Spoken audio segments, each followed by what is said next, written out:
Submarines. Secretive, silent, lethal. Once they dive, they become near invisible predators, stalking the ocean depths. But the world they inhabit is one of the harshest environments on the planet.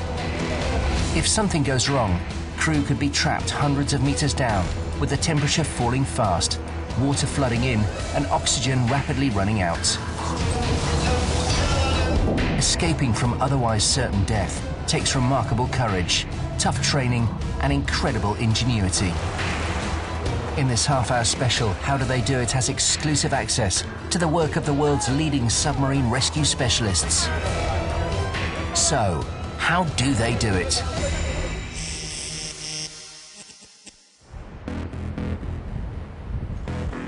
The historic naval port of Cartagena, southern Spain.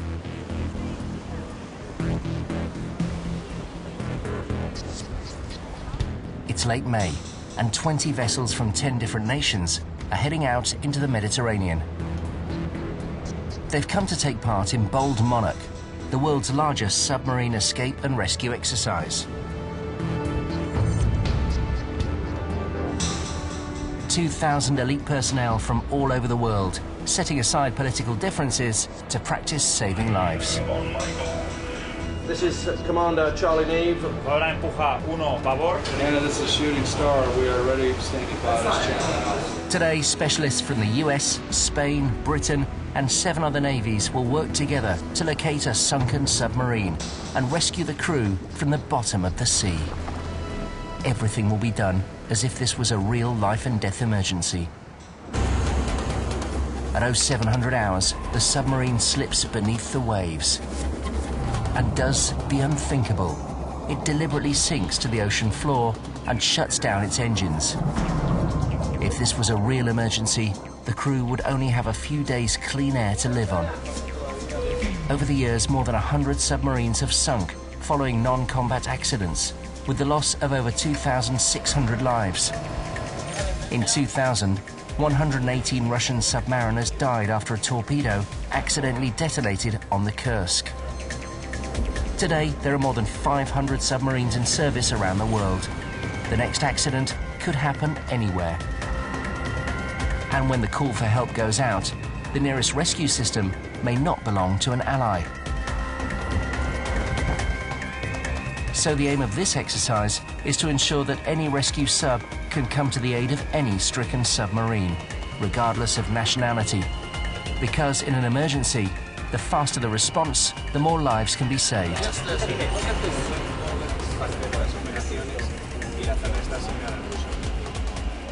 1.5 knots.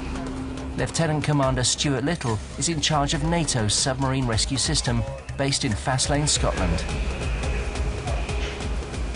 Time is almost always the critical factor. We look at getting from our base to on scene in about 72 hours. It's a huge logistic task and logistic train to bring 350 tons of stuff from Scotland to wherever the ship is. For today's mission to succeed, it's going to call on all the technology and manpower the fleet can muster. The French ship, the Pourquoi Pas, comes loaded with sub-detection equipment and a squad of rescue divers. Accompanying them to the deep will be the Italians in their armoured newt suits. The Russians on the Epron have steel diving bells to taxi survivors to the surface. While the Italians, NATO and the Americans have brought 3 bespoke rescue subs.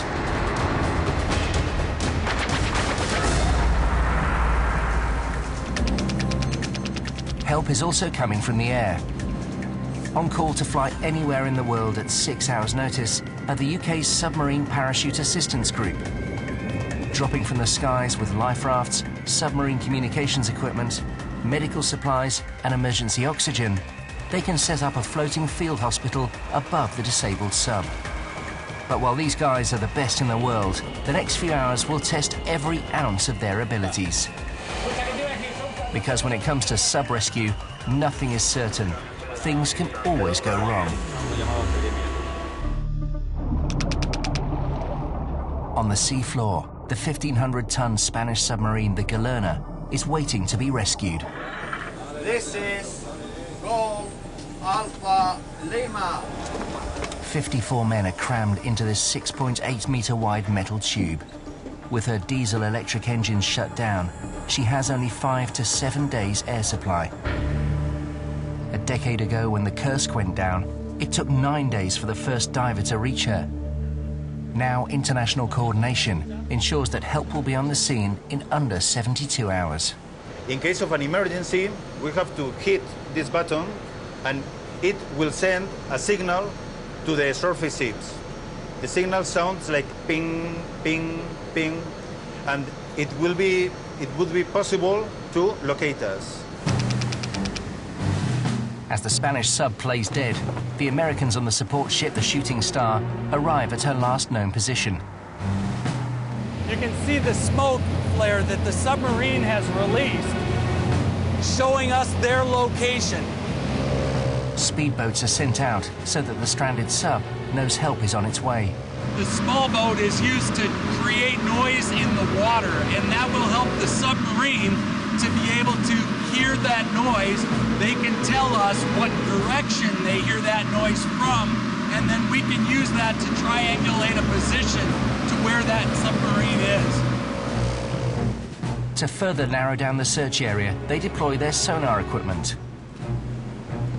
By bouncing sound waves down from the surface onto the sub and measuring how long they take to come back, they can pin down its position and establish what angle it's lying at on the sea floor. Even if she's lying at a 60-degree angle, a rescue sub will be able to lock on. As the teams on the surface keep searching, on board the crew are not only using up their oxygen supply, they're also breathing out toxic carbon dioxide. If this sub was really in trouble, then getting a supply of clean air to the crew could buy them vital time, allowing a rescue sub to be sent out to help them. On board the French search vessel, a group of specialist divers prepare to head to the stranded submarine to provide oxygen and vent any toxic gases. As they reach the sub, the divers attach the supply tube.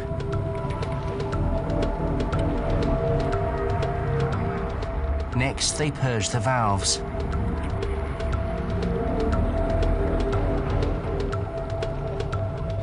Job done. One signals to the other that it's time to head back up. But even for experienced Navy divers, this is still a very risky procedure.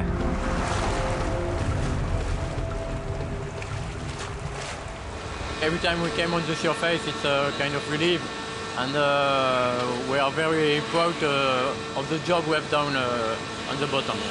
Scuba divers like Hubert can work for about 2 hours at depths of up to 60 meters.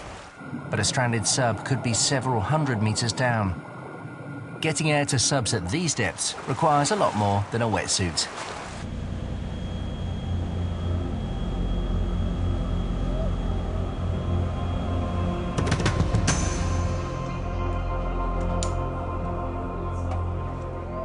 This is an atmospheric diving suit.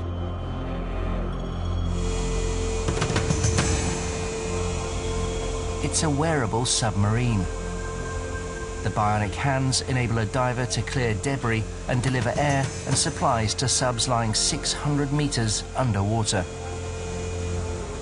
The cast aluminium body means the pressure inside the suit can be kept at 1 atmosphere, even when the water pressure outside is 60 times that.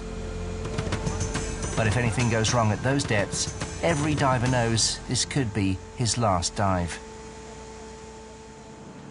This is, I think, the most dangerous work you can have in the Navy. We know that it's very high risky, and every time that you put your heads under the water, you're not sure that you're not coming up. Out of the water, the 378-kilogram suit is dead weight. But under the ocean, the diver is a nautical astronaut. On the way down to the sub, he encounters all kinds of strange species. Today he's checking the sub's escape hatches are clear. Unlike scuba divers, his aquatic armor means he can work for 6 hours straight. The diver steers with thrusters on his back, operated by foot pedals. But cameras and his air supply hoses are controlled from above the water. And hundreds of meters down, if thrusters or air supply fail, he'll be on his own. Down there, it's just another world, because there is no lights, temperature is very cold. Even if you are the best diver in the world, it's always a different situation. In an emergency, he can deliver food, medical supplies, and atmosphere control chemicals to the disabled submarine. But one thing he can't do is rescue anyone. So the next step in Bold Monarch will be a real-life submarine escape.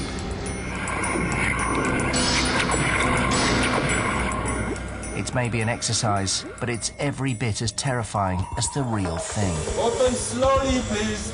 And it calls for some of the most advanced equipment in the oceans and some of the bravest people in the skies. Still to come, the most dangerous part of any submarine rescue.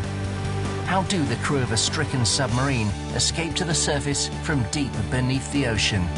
Join us after the break to find out how do they do it.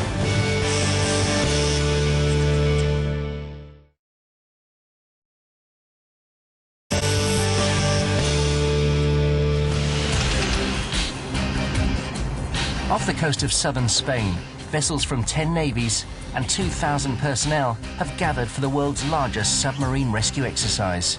Star, we are ready. In this half-hour special, How Do They Do It has been given exclusive access to follow the world's leading rescue experts as they scour the depths for an attack submarine that has sunk to the sea floor. To begin with, the rescue teams have practiced locating and supplying clean air to the stranded submarine. But now things are about to become a lot more dangerous.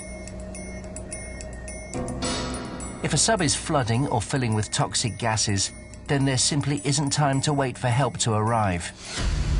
In these cases, there's only one means of escape, and it's absolutely petrifying. These guys are donning submarine escape immersion suits. Trapped up to 180 meters underwater and in total darkness, they're going to open a hatch and float to the surface. And this oxygen-fed suit is their only protection. Huddled in the submarine's escape lock, water floods in. The pressure rises rapidly until it matches the sea pressure outside. Once the pressures are equalized, they open the hatch. And thanks to the suit's inbuilt buoyancy, they rocket into the void, rising to the surface at a speed of 3 meters a second. But as they ascend, air inside their lungs expands. If they don't control their breathing, it can cause serious internal injuries. Even if they make it to the surface alive, their problems don't end there. Alone in the vast oceans, they could be critically injured. Luckily, help is on its way.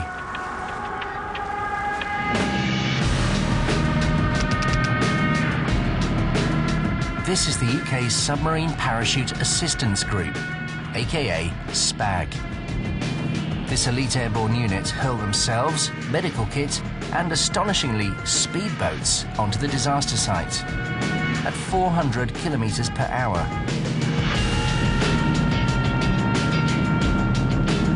Dropping from 250 meters means they're accurate, but for parachutists, that's insanely low.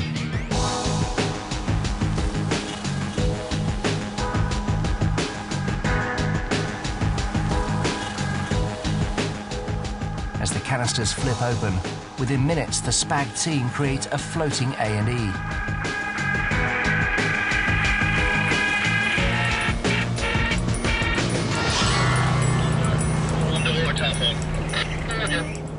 The leaky life raft village looks pretty basic. But for an escapee, it could mean the difference between life and death. Medic Jane treats burns and other injuries. The immersion suit protects against hypothermia and supplies air during the escape. But the biggest danger is the change in pressure causing a condition called barotrauma. When your submariners are escaping from depth, now if you don't breathe out, that means you're going to burst your lungs. Below 180 metres, this barotrauma is likely to be fatal. For most of the 20th century, if a sub got into trouble at these depths, there was no means of escape. But now there are more than a dozen advanced rescue subs around the world that can reach these depths and rescue the crew of a damaged submarine.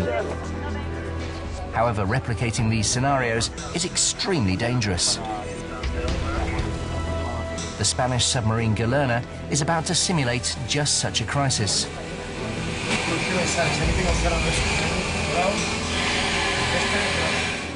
It's currently lying at the same depth as the Kursk submarine, in which 118 sailors died.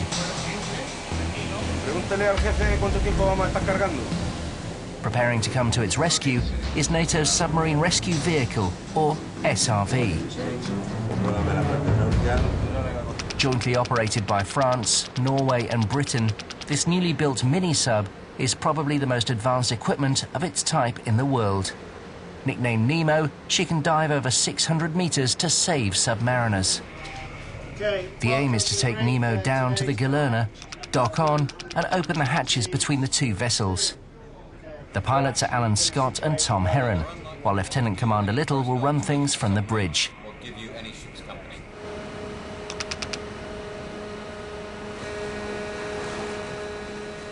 They've practiced this many times, but that doesn't make it any less dangerous. As the deckhands lower Nemo into the sea, inside the rescue sub, the team ensure that all systems are functioning perfectly. In the water, check your seals. At the controls, Alan starts to guide her down towards the disabled submarine, or DISUB. Nemo control. DISUB bears 060. Range 100 meters. Over.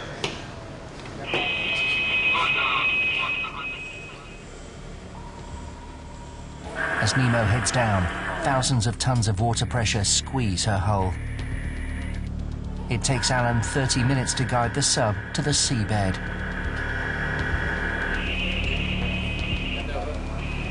Nemo control. Tracking has you at the DISUB. Request visibility. Over. This hatch here, just in front of us. Yeah, just coming up now.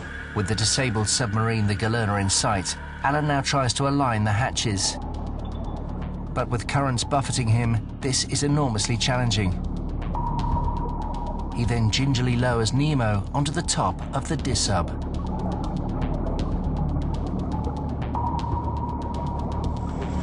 Okay, everybody happy? With the two subs touching, the team pumps out water trapped between the hatches. Doing this should glue one sub to the other. There's no clamps or locks, it's just differential in pressure between external sea pressure and internal pressure. Once we've got that differential in pressure, we're like a limpet. We will suck on there, we just stay on there. With millions of tons of ocean threatening to pour in, they carefully open the hatch and check for any problems.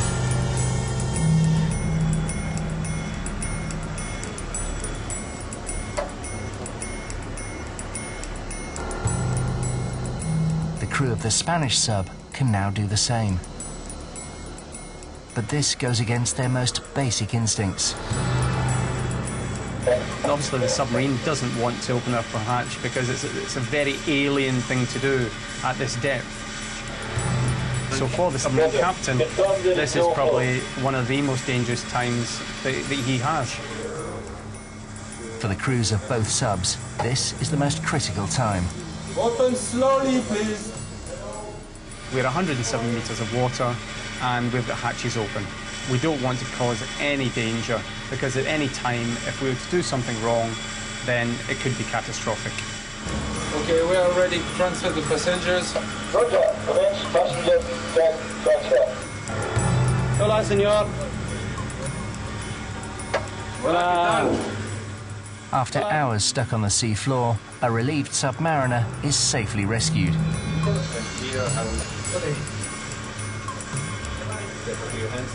Got this. You're welcome to Nemo. Thank you very much.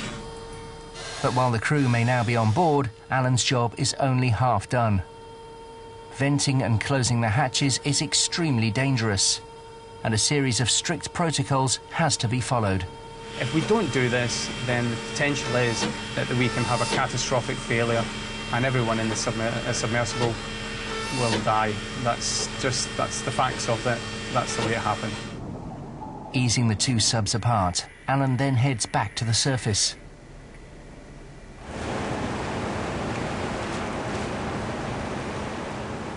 But the rescued crew could be injured, burned, or suffering the bends. Fortunately, this clever little sub has another trick up her sleeve.